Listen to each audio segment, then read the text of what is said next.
Welcome to daily blog. আজকের blog হচ্ছে blog 167, অর্থাৎ 167 নম্বর দিন, 167 নম্বর ভিডিও, 167 নম্বর ব্লগ। প্র্যাকটিক্যালি 167 নম্বর দিন বলাটা ঠিক হবে না, তার কারণ হচ্ছে এই ব্লগটা 12 তারিখে লাস্ট আমি ব্লগ আপলোড করেছিলাম, তারপরে 13, 14 আর 15 তারিখ এই আজকে করছি। মাঝখানের দুটো দিনের কোনো ব্লগ আসলো না, তার কারণ হচ্ছে দুটো দিন আমি ছিলাম না, 13 তারিখ আর 14 তারিখ। তাই একদম 13, 14, 15 এই 3টে দিন একসঙ্গে করে আজকের ব্লগটা করবো। টোটাল 3টে দিনের সমস্ত জিনিসপত্র জিস থাকবে এর মধ্যে। অ্যাকচুয়ালি 13 তারিখ সকালে আমি বেরিয়ে গেছিলাম হচ্ছে দীঘাতে, ফ্যামিলি ট্যুর ছিল। বুঝতেই পারছি সিচুয়েশান বা টাইমটা খুব অকওয়ার্ড, কেননা মেয়ের 13 তারিখ মানে এক্সট্রিম হিট আর কি, প্রচণ্ড গরম। এবার ব্যাপারটা আমি গরমটা নিয়ে একটু চিন্তিত ছিলাম, এবার কেননা আমি 2020-21 করে একটা ট্যুর করেছিলাম, মার্চ মাসে করেছিলাম, এটা মনে আছে। এবার এত গরম ছিল, প্রত্যেকের সবার খুব প্রবলেম হয়েছিল, কিন্তু তারপরেও করতে হলো। তার কারণ হচ্ছে বাবা আর মা, বোন এরা অনেকদিন ঘর থেকে কোথাও বেরোয়নি মানে কোথাও ট্যুর ফুর করেনি। এবার প্রত্যেকে একটু বিরক্ত হয়ে যাচ্ছিলো ঘরে থেকে, কেননা বাঙালিদের একটা থাকে যে মানে পরিস্থিতি থাকে যে প্রতি বছর একটা করে ট্যুর করে, কেন প্রত্যেকে কাজ নিয়ে খুব ব্যস্ত। এবার তবে গরমেতে ট্যুর মানে তো খুব রিস্কি ব্যাপার। এবার সেই কারণে আমি প্রথমটা একটু বারণ করেছিলাম, তারপর দেখলাম যখন প্রত্যেক দিচ্ছে, সুতরাং আমি আর বাধা দিইনি। এবার সে নিয়ে আলটিমেটলি ডিসিশন হলো যে 13 তারিখে যাওয়া হবে, ডেটও ফিক্সেশন করা হয়েছে, সেই সূত্রে টিকিট বুকিংও করা হয়েছে। এবার দীঘার টিকিট বুকিং বলতে ওই 15-20 দিন আগে থেকে বুকিং করতে হয়। এবার তার প্রাইসটা খুব একটা বেশি নয়, 100 টাকা করে বোধ হয় জেনারেলে পড়ে, আর এসিতে 300 টাকা। কিন্তু কেসটা হচ্ছে মানে হোটেলটা আমাদের বুক করা হয়ে গেছিলো। হোটেল মানে আমরা বহুদিন থেকেই দীঘাতে লাস্ট 2-3 বছর গেছি, প্রত্যেকবার ওই একটা রিসর্ট বা কটেজ বুক করা হতো, ওই কটেজেই থাকতাম। এবার রিসেন্ট কটেজটার নাম চেঞ্জ হয়েছে, আম্রপালি রিসর্ট এখন নতুন নাম হয়েছে। আগে নাম ছিল অপরিচিতা কটেজ, রিসেন্টলি নাম চেঞ্জ করে আম্রপালি কটেজ হয়েছে, বা রিসর্ট যেটা বলো। তা ওইখানেই থাকতাম, ওটা হচ্ছে ওল্ড দীঘাতে। এবার ওদের রুম রেট মোটামুটি ভালোই ছিল। এবার 2600 টাকা আগে নিত। 2600 টাকার মধ্যে যে রুমটা থাকতো, রুমটা একটা কটেজের মতো, মানে একটা 2 BHK ফ্ল্যাট, 2টো বেডরুম, একটা হল রুম, একটা কিচেন, একটা ডাইনিং, আর 2টো বেডরুমের সঙ্গে অ্যাটাচ বাথরুম। টোটাল একটা সেট দিয়ে দিত, আলাদা ফ্ল্যাটের মতো, সবই একতলা। আমরা কিছু সুবিধে অ্যাডভান্টেজেস ছিল, সেই কারণে ওই রুমটা বুক করতাম। এবারেও বুক করেছিলাম। এবার বুক করা মানে বিভিন্ন অসুবিধে থাকা সত্ত্বেও এই বুক যেহেতু করা হয়ে গেছে রিজার্ভেশন, সেহেতু আমরা ওটা যেতে হলো আর কি। যাই হোক, প্রথম কথা হচ্ছে এক্সট্রিম গরম, মানে প্র্যাকটিক্যালি মানে বাস্তব সিচুয়েশান যা, তাতে এই বর্ষাকালে বা বর্ষাকালের আগে বা পরে, বা সব থেকে বেস্ট হয় শীতকালে, আর তা না হলে শীতকালের একটু আগে বা পরে, নাহলে তুমি বর্ষাকালের শেষের দিকেও করতে পারো। তবে গ্রীষ্মকালটা মাস্ট অ্যাভয়েড করা উচিত, কেননা এখন কারেন্ট যা টেম্পারেচার, মানে তুমি রুম থেকে বেরোতে পারবে না। যদি এসি রুম নাও তো ভালো, নন এসি রুম হলে তো কোনো প্রশ্নই নেই। আর এসি রুম নিলে তুমি রুম থেকে বেরোতে পারবে না, রুম থেকে বেরোলেই মানে 5-7 মিনিট হাঁটলেই মানুষ পর্যন্ত টায়ার্ড হয়ে যাবে। যাই হোক, তা আমাদের ওই 2টো রুমই এসি ছিল। এবার ওখানে গিয়েছিলাম। এবার মেন ব্যাপারটা হচ্ছে বিগত বহুদিন ধরে মানে এই ট্রেনের একটা কাজ চলছে রেল লাইনে, তো সেই কারণে বেশ কিছু এক্সপ্রেস এর দ্বারা অ্যাফেক্টেড। তার মধ্যে দীঘার যে তাম্রলিপ্ত এক্সপ্রেস আছে, আর ওটাই যখন মানে ফেরে বলতে মানে সকালে তাম্রলিপ্ত এক্সপ্রেস, আর রাত্রিবেলা যেটা যায় ওটাই কান্ডারি এক্সপ্রেস। এবার এই দুটোই ব্যাডলি অ্যাফেক্টেড। মানে তাম্রলিপ্তটা তো মোটামুটি ঘন্টা 3-4 অ্যাভারেজ লেট, আর রাত্রে যে কান্ডারি এক্সপ্রেসটা সন্ধ্যের, ওটা তো প্রায় 5-7 ঘন্টা করে লেট থাকে। যাই হোক, ম্যাক্সিমাম লোকে তাম্রলিপ্ততেই যায়, কেন ওই হোটেলে চেক ইন টু চেক আউটের যে একটা কন্ডিশন আছে, ওটা তাম্রলিপ্ততে গেলে সুবিধা হয় আর কি। তা তাম্রলিপ্তে আমরা বুক করেছিলাম। এবার তাম্রলিপ্ত যাওয়ার সময় মোটামুটি ঘন্টা 2-3 লেট ছিল। তাই প্রথমে সকালবেলা ভোরবেলা উঠে আমরা গাড়ি, মানে এখান থেকে বাগনান স্টেশন পৌঁছানোর জন্য যে টোটো, সেটা বলেছিলাম ফোন করে আগে থেকে, না সকালবেলা তো টোটো পাওয়া যায়, একটু অসুবিধা হয়।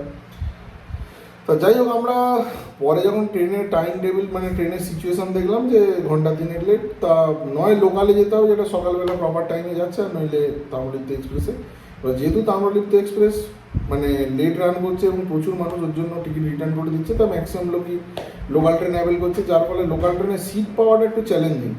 এবার আমরা উঠতাম হচ্ছে বাগনান থেকে, যেটা হাওড়া থেকে অনেকটাই দূরে। এবার যারা ম্যাক্সিমাম দীঘা যায় হাওড়া থেকে বা উলবেড়িয়া থেকে, যেখান থেকে বল, তার টিকিট মানে ট্রেনটা ম্যাক্সিমামই বুকিং হয়ে যাচ্ছে আর কি, মানে পরে ভর্তি হয়ে যাচ্ছে, বাগনানে আসা মানে প্রায় ভর্তি। সুতরাং এবার বাবা মা আছে, বয়স হয়ে গেছে, রিক্স নেওয়া তো মানে রিক্স নেওয়াটা চাপ হয়ে যাবে। সেখানে আমরা ডিসিশন নিলাম যে একটু বেলাতেই আমরা তামিলনাড়ুতে যাবো, গিয়ে তামিলনাড়ুতে উঠলাম, উঠে নামলাম দীঘাতে অ্যাকচুয়ালি 2টো নাগাদ। মেছেরা এলো 11টা নাগাদ, আর দীঘাতে পৌঁছালো 2টো নাগাদ। 11টা মাঝখানে একটু লেট করেছে, মানে 11টা 30 এরকম হবে। এবার গল্পটা হচ্ছে, ট্রেনে তো গেছি এক্সট্রিম গরম, আর বুঝতেই পারছো মেটালের একটা মানে একটা ধাতুর একটা কন্টেনার, তার মধ্যে প্রচুর লোক। এবার যা হয় আর কি, তাম্রলিপ্ত এক্সপ্রেস চিরকালই ভিড় থাকে, মানে ফাঁকা যে আমি দেখি না। ওই যে আমাদের কম্পার্টমেন্টটা প্রথমে D10 ছিল, তারপর তাকে আবার আপডেট করে D3-তে নিয়ে এলো, নিয়ে আমরা ওখানে বসলাম, গিয়ে ওখান থেকে দীঘায় নিলাম। প্রচণ্ড গরম, এক্সট্রিম। যাক, স্টেশন থেকে বেরিয়ে দেখলাম ওই দীঘার যে খুব বিখ্যাত জগন্নাথ মন্দির, তার ধ্বজা দেখা যাচ্ছে এবং মন্দিরের টপ পোর্শনটা দেখা যাচ্ছে, খুব ভালো লাগলো। ওখান থেকে বেরিয়ে গাড়ি বুক করলাম। গাড়ি বলতে এই যেগুলো মানে ম্যাজিক ভ্যান টাইপের, ওতে করে গেলাম আমাদের হোটেলে, মানে কটেজে। ওখানে রুম অলরেডি সব ব্যবস্থা করা ছিল, যে ঢুকে গেলাম। এবার সেই দিন সন্ধ্যে মানে সেই দিন গিয়ে খানিকক্ষণ বসে একটু রেস্ট নিয়ে খাওয়া দাওয়া বলতে ওই চিপস আর একটা কোল্ড ড্রিঙ্কস নিলাম, ওটা খাওয়া দাওয়া করেছি। করে বোনকে বললাম যে আমি আর বোন দুজনে মিলে চান করতে গেলাম, বাবা আর মা গেল না। গিয়ে ওল্ড দীঘাতে, মানে আমরা অ্যাকচুয়ালি ছিলাম ওল্ড দীঘাতে, দীঘা 2টো পার্টের, নিউ দীঘা ওল্ড দীঘা। এই অমরাবতী কটেজ বা অপরাজিতা কটেজ বা এই আম্রপালি রিসর্ট, এই দুটোই মানে নাম পরিবর্তন করেছে। এটা ওল্ড দীঘাতেই অবস্থান, আর এক্স্যাক্টলি সিটিসি বাস স্ট্যান্ডের পাশে এবং নেহেরু মার্কেটের এক্স্যাক্টলি অপোজিটে। ঠিক ওর পাশ দিয়েই একটা রাস্তা গেছে, যেটা মেন সি বিচে যাচ্ছে ওল্ড দীঘা। এবার সৌভাগ্যবশত ওল্ড দীঘায় জলের মানে কি বলবো ঢেউটা কম ছিল, যে কারণে চান করার মতো পজিশন ছিল। আমরা সময় আর নষ্ট করিনি, মানে 2:30 নাগাদ বেরিয়ে গেলাম, মানে আমরা ঢুকেছি 2টো নাগাদ। এবার কথাবার্তা বলতে বলতে মা টুকিটাকি কয়েকটা জিনিসপত্র বাজার টাজার করার জন্য, বলছি বাজার কেন বলছি, দিয়ে তো ওখান থেকে যতটা তাড়াতাড়ি পারা যায় গিয়ে সমুদ্রে চান টান করে বাড়ি চলে এলাম। এবার ব্যাপারটা হচ্ছে, আমরা যে অপরাজিতা কটেজে থাকি, তার one of the biggest reason হচ্ছে রান্নাবান্না করা যায় নিজেরা। এবার বাবার এবং মায়ের আমরা প্রত্যেকেরই মানে নিজেরা রান্না করাটাই সুটেবল। এক তো খরচ কম হয়, আর দ্বিতীয় কথা হচ্ছে মানে বাইরের খাবার মানে বুঝতেই পারছো, মানে আনহাইজিনিক এবং শরীরের পক্ষে একটু ক্ষতিকারক আর কি। তো যতটা কম খাওয়া যায় ততটাই ভালো, তো আমরা নিজেরাই রান্না করে দেওয়ার মতো ব্যবস্থা সবসময় চেষ্টা করি করার। পুরীতেও গেছিলাম, ওখানেও একই কন্ডিশন হয়েছিল, মানে হলিডে হোম বুক করেছিলাম যাতে নিজেরা রান্না করে খাওয়া যায়। এবার গিয়ে ওখানে যেহেতু ওই দিন অনেক বেলা করে পৌঁছি, তার নিজেদের রান্না বান্না করার মতো কন্ডিশন ছিল না, তা জিনিসপত্রগুলো সব ব্যবস্থা করে রাখা ছিল যাতে রাত্রিবেলা থেকে রান্না করা যায়। এবার আমরা কী করলাম, 3টে নাগাদ বেরিয়ে ওখান থেকে 4জনে মিলে খাওয়া দাওয়া করে নিলাম, কেননা হোটেল 3টের পরে খাওয়া দাওয়া থাকে না অ্যাকচুয়ালি। তা আমরা ওখান থেকে খাওয়া দাওয়া করে চান করতে গেছিলাম। গিয়ে চান টান করে যখন বাড়ি ফিরলাম, তখন বাজে প্রায় 4টে নাগাদ, কেন 3:30 ওখান থেকে বেরিয়েছি, গিয়ে আধ ঘন্টার মতো চান টান করে রুমে ফিরেছি। ফিরে একটু রেস্ট নিয়েছি, নিয়ে শুয়ে পড়েছিলাম। তারপর সন্ধেবেলা প্ল্যানিং হচ্ছিলো যে জগন্নাথ মন্দিরে যাওয়ার জন্য, কেননা জগন্নাথ মন্দিরের অ্যাকচুয়ালি বিউটিটাই সন্ধ্যেবেলা, প্রচুর আলো টালো জ্বলে আর ওই প্রদীপ জ্বালিয়েছে। তা আমি এতটা ব্যাপারটা জানা ছিল না, এবার বোন দেখলাম অনেক কিছু বললো, যে কারণে একটু এক্সাইটেড লাগলো, না হ্যাঁ দিতে হবে বললে ওখান থেকে অটো ভাড়া করে গেলাম জগন্নাথ মন্দিরে। প্রচুর ভিড়, প্রদীপ জ্বলছে, অসাধারণ একটা জিনিসের মানে কি বলবো, একটা অপূর্ব একটা জিনিস স্থান পেল দীঘা। মানে দীঘা বেড়াতে যাওয়ার আরও একটা বিশেষ কারণ এই জগন্নাথ মন্দির হলো। অনেকেই অনেক কথা বলবে, তার আমি ঘুরে এসেছি, অপূর্ব জিনিস, সবারই আমি বলবো একবার দেখা উচিত। তা ওটা সন্ধ্যেবেলা এত ভিড়, তা আমি চিন্তা ভাবনা করলাম যে এবার ওখানে যখন ঢুকেছি তখনই 7:15-20 বাজে। এবার লাইন দেখে বুঝলাম যে অসম্ভব, কেন 8টার সময় মন্দির বন্ধ হয়ে যায়। স্ট্রিক্টলি মেনটেন হচ্ছে, যেহেতু ইস্কন এই মন্দিরটা আপাতত মানে কি বলবো, ইস্কন আপাতত দায়িত্বে আছে। তা সেই কারণে সমস্ত কিছু মানে নিয়ম শৃঙ্খলা খুব স্ট্রিক্টলি মেনটেন হচ্ছে। তা আমরা ওই দিন ওখানে বেশ কিছু ছবি চাপা তুলে রুমে চলে এলাম। এসে সন্ধেবেলা খাওয়া দাওয়া বলতে টুকিটাকি এরকম স্ন্যাক্স চলছে আমাদের, এই চিপস টিপস আনা। তা ওই দিন ওখান থেকে বেরিয়ে এসে ওল্ড দীঘার একটু বিচেই বসেছিলাম। নিউ দীঘা বোন যাওয়ার কথা বললাম, আমি বললাম বেকার গিয়ে সময় নষ্ট করে লাভ নেই, কেন খুব একটা আহামরি নয়, একই রকম জিনিস। এবার এখন দীঘাও পুরীর মতো হয়ে গেছে, তুমি যদি টোটো অটো করো ওঠা মানেই 100-200 টাকার গল্প আছে। মানে একটুখানি যাবে, দুজন যাও, চারজন যাও, যেতে 100-200 টাকা, আসতে 100-200 টাকা, মানে ওই তোমার যেতে আসতে 500 টাকার মতো গল্প আছে। এবার সুতরাং ওইটা চিন্তা ভাবনা করে আমরা ওখানে বসে গেলাম, গিয়ে ওখানে ওর দিঘার বিচেই রয়ে গেলাম, গিয়ে ওখানে টুকিটাকি ওই কুমড়ো টুকরে নিয়েছিলাম, ওগুলো খাওয়া দাওয়া করলাম। তারপর মা সন্ধ্যাবেলা বেরিয়ে এলো আগে, গিয়ে রান্না করেছিল, গিয়ে ওই দিন ওখানে খাওয়া দাওয়া করে ঘুমিয়ে গেলাম। এবার আমার যেহেতু একটু ওই বালিশ টালিশের ব্যাপার আছে, তা আমার তো রাত্রিবেলা দেখলাম তার একটা বাজে ব্যাপার হচ্ছে, রুমের মধ্যে মশা আছে, ঘুমাতে খুব ডিস্টার্ব হয়েছে, প্রায় ঘুমাতে পারিনি বললে হয়। এবার অলরেডি আগের দিনে আমি ঘুমাতে পারিনি, এক্সাইটমেন্ট ছিল, মানে 12 তারিখ রাত্রিবেলার কথা বলছি, 13 তারিখ ঘুমাতে পারিনি। আর 13 তারিখ রাত্রিবেলা ঘুমাতে পারিনি, তার কারণ হচ্ছে বিছনা বেড আমার ওটা মানে সুটেবল হয়নি। এবার তারপরের দিন উঠে প্রচণ্ড ড্রাউজি লাগছে। এবার মা বাবা আগে থেকেই সন্ধ্যে রাত্রিবেলা কথা হচ্ছিল যে পরের দিন সকালবেলা একটা জগন্নাথ ট্রিপ, মানে জগন্নাথ মন্দিরে যাওয়ার একটা প্রায় পরিকল্পনা হচ্ছে। আমি বললাম যে আমার পক্ষে সম্ভব হচ্ছে না, তোমরা ঘুরে এসো বলে বাবা মা ঘুরে এলো। আমি তারপর 7:30 পৌনে 8টা নাগাদ উঠলাম। মায়েরা বেরিয়ে গেছে 6টার সময়, 6টা 6:30 সময়, কেন যত সকালে যাবে তত ফাঁকা থাকে আর কি। বলে মায়েরা গিয়ে ফোন টোন করলো, আমি বললাম হ্যাঁ উঠে পড়েছি। তারপরে মুখ হাত পা ধুয়ে একটু বিচের ধারে বসলাম, বসে ওখান থেকে আসার সময় একটু খাওয়া দাওয়া নিয়ে এলাম। যে মায়েরা ফিরলো, আমি নেহেরু মার্কেট থেকে খাওয়া দাওয়া নিয়ে ঢুকে এসে খাওয়া দাওয়া করে নিলাম, নিয়ে হোটেলেই ছিলাম। তারপর ওখান থেকে আবার দুপুরবেলা চান টানে বেরোলাম। চান টান করে এসে আমি আর বাবা আর বোন 3জনে বেরিয়েছিলাম, মা যায়নি, রান্না করেছে। যে প্রথম দিন রাত্রিবেলা মা খুব একটা ভালো তরকারি করে না, আমার ওটা ভালো লাগেনি। তাই সেকেন্ড দিন অর্থাৎ 13 তারিখে গেছি, 14 তারিখ সকালবেলা আমি মাংস রান্না করলাম। কেন মা এদেরকে বলেছিলাম বাজারটা করে না, আমি রান্না করবো বলে দুপুরবেলা মাংস টাংস রান্না করে, কেন সকাল থেকে রান্না করছিলাম, মাংস রান্না করে চান করতে চলে যাই। চান টান করে এসে খাওয়া দাওয়া হলো সুপার। তা ওখানকার জল আর মশলা কিছুর জন্য খাবারটা মানে স্বাদটা মানে অ্যাজ ইউজুয়াল এখানে যেমন রান্না করলে তেমন ওখানে হয়নি, অন্যরকম আছে। আর ওখানে চিকেনটা একটু অন্যরকম। যাই হোক, সেটা আমি আর ডিটেলসে ঢুকছি না, লেন্থটা বেরিয়ে যাবে ভিডিও দিয়ে। ওখান থেকে তারপর চান টান করে একটু শুয়ে পড়লাম। পড়ার পরে বিকালবেলা কি প্ল্যানিং হয়, বিকালবেলা বলছিল যে ওই সাইট সিন যেটা আছে চন্দনেশ্বর, শঙ্করপুর, তাজপুর, ওগুলো করতে। কিন্তু এত গরম, আমি ওগুলো বারণ করলাম যেগুলো করো না। অমরাবতী পার্কেও যাইনি, ন্যাশনাল জিওলজিক্যাল সার্ভে একটা করা আছে অ্যাকোয়ারিয়াম, ওখানেও যাইনি, কোথাও যাইনি, সায়েন্স সিটিতেও যাইনি, হোটেলেই ছিলাম। এত অতিরিক্ত গরম, সত্যি কথা বলতে অবস্থা খুব খারাপ। দিয়ে ওই দিন সন্ধেবেলাটা আমি আর বোন একটু গেছিলাম, গিয়ে বিচের ধারে বসেছিলাম, ওই ছবি টবি তুললাম। তারপরে বিকালবেলা আমি চলে এলাম, কেন আলো নেমে গেলে তো আর ভিডিও করা যায় না। তারপর মা আর বোন একটু মার্কেটিংয়ে বেরোচ্ছে, যেমন প্রতি বছর একটু শপিং টপিং করে টুকটাক জিনিসপত্র কেনে, ওগুলো কিনে বাড়ি ফিরলো। তারপর তো একটু ক্যাঁচার লেগে গেছে, আমি বলছিলাম যে একটু সন্ধ্যেবেলা টিফিনের ব্যাপারে। এবার মা জানে আর টিফিন করে লাভ নেই, একদম ভাত টাত খাইয়ে দেবে, সবাই মিলে শুয়ে পড়বো না। আমি বললাম যে না, আমাকে টিফিন খেতে হবে। বলে লাস্টে বোন বেরিয়ে আবার কিছু খাওয়া দাবার আনলো। ওই সামনে ওই বিদ্যুৎ বেকারি ছিল, ওখান থেকে স্যান্ডউইচ আর একটা পিৎজা নিয়ে এলো, তাই খুব একটা ভালো নয়। ওইটা খাওয়া হলো। তারপর রাত্রিবেলা বাবা ওই কাগজপত্র সমস্ত হিসেব নিকেশ করলো, মানে ওদের ওখানে গিয়ে সব টাকা পেমেন্টের ব্যাপার ছিল, রুমে সব কমপ্লিট করে এলো। আসার পরে সেই দিন রাত্রিবেলা মানে কালকে রাত্রিবেলা খেয়েছি অ্যাকচুয়ালি রাত্রির 12টার সময়, কেন খাওয়া দাওয়া হয়েছে, কেন 9:30 পৌনে 10টার সময় সব টিফিন খেয়েছি। খাওয়ার পরে কালকে শুয়ে পড়েছিলাম, কেন আজকে সকালে উঠতে হবে। এবার আজকে সকালে উঠলাম, উঠে বারবার চেক আপ করছে। কাল মানে অ্যাকচুয়ালি কাল বলতে আজকেই পড়ে যাচ্ছে। 1:30টার সময় মেসেজ পেলাম যে অ্যাকচুয়ালি মানে আমাদের টিকিটটা আগে হয়ে গেছে আর কি, মানে D10 ছিল যেটা রিজার্ভেশন, সেটা D3-তে করে দিয়েছে। এবং আমি টিকিট মানে সিট নাম্বারটা পাচ্ছি না। তারপরে যেটা সব থেকে সাংঘাতিক হবে, সেটা দেখলাম ট্রেন প্রায় 3-3.5 ঘন্টা 4 ঘন্টার মতো লেট। দীঘা থেকে যেটা ছাড়ার টাইম 10টা 35, সেটা দীঘা থেকে ছাড়বে হচ্ছে 3:14। এবার সেটা এক্সপেক্টেড আছে হাওড়া থেকেই যখন আসবে অলরেডি, যদি আরও তো স্বাভাবিক ব্যাপার দেরি হবে।